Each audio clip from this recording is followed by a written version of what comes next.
പ്രിയ സഹോദര സഹോദരി, ഞാൻ നിങ്ങളോട് വിളിച്ചു പറയട്ടെ, കർത്താവായ യേശു ക്രിസ്തു നിങ്ങളുടെ ഹൃദയത്തിനകത്ത് ജനിക്കുന്ന മാത്രയിൽ തന്നെ നിങ്ങൾ പാപിയാണെന്ന ബോധം നിങ്ങളുടെ ഹൃദയത്തിനകത്ത് വരികയും ആ പാപത്തെ നിങ്ങൾ ദൈവത്തിന്റെ സന്നിധിയിൽ ഏറ്റുപറഞ്ഞ് ഉപേക്ഷിക്കുകയും ചെയ്യുന്നത് മൂലം നിങ്ങളുടെ ഹൃദയത്തിനകത്ത്, നിങ്ങളുടെ ജീവിതത്തിനകത്ത്, നിങ്ങളുടെ തലമുറകളുടെ ജീവിതത്തിനകത്ത്, നിങ്ങളുടെ കുടുംബാന്തരീക്ഷങ്ങൾക്കകത്ത് വലിയ വിടുതലുകൾ സംഭവിക്കുന്നതായിട്ട് കാണുവാനായിട്ട് സാധിക്കും.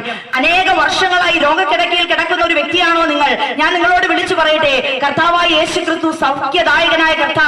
കർത്താവിന്റെ വചനം കിട്ടുന്നവർക്ക് സർവ്വദേഹത്തിനും സൗഖ്യമായി തീരുന്നുവെന്ന് തിരുവചനം പഠിപ്പിക്കുമ്പോൾ ഈ ദേശത്തോട് ഞാൻ വിളിച്ചു പറയട്ടെ, നീണ്ട നാളുകളായി രോഗക്കിടക്കയിലാണോ നിങ്ങൾ ആയിരിക്കുന്നത്? നിങ്ങളെ കരം പിടിച്ച് എഴുന്നേൽപ്പിക്കാൻ ഞങ്ങൾ വിളിച്ചു പറയുന്ന നസറായനായ യേശു ക്രിസ്തുവിന് സാധിക്കും. നിങ്ങൾ ആയിരിക്കുന്ന സ്ഥാനത്ത് ഇരുന്നു കൊണ്ട് കർത്താവായ യേശു എന്റെ ജീവിതത്തിലേക്ക് കടന്നു വരണമേ, ഈ രോഗക്കിടക്കയിൽ നിന്നും എന്നെയും ഒന്ന് എഴുന്നേൽപ്പിക്കണമേ എന്ന് ആത്മാർത്ഥതയോടെ നിങ്ങൾ ഇരിക്കുന്ന ഇരിപ്പിടത്തിൽ ഇരുന്നു കൊണ്ട് പ്രാർത്ഥിക്കുവാൻ നിങ്ങൾ തയ്യാറാണെങ്കിൽ ഏത് മാരക രോഗമായിരുന്നാലും അതിനകത്ത് നിങ്ങൾക്ക് പൂർണ്ണ സൗഖ്യം തന്ന് ജീവനിലേക്ക് മടക്കിക്കൊണ്ടുവരുവാൻ കർത്താവായ യേശു ക്രിസ്തുവിന് കഴിയും.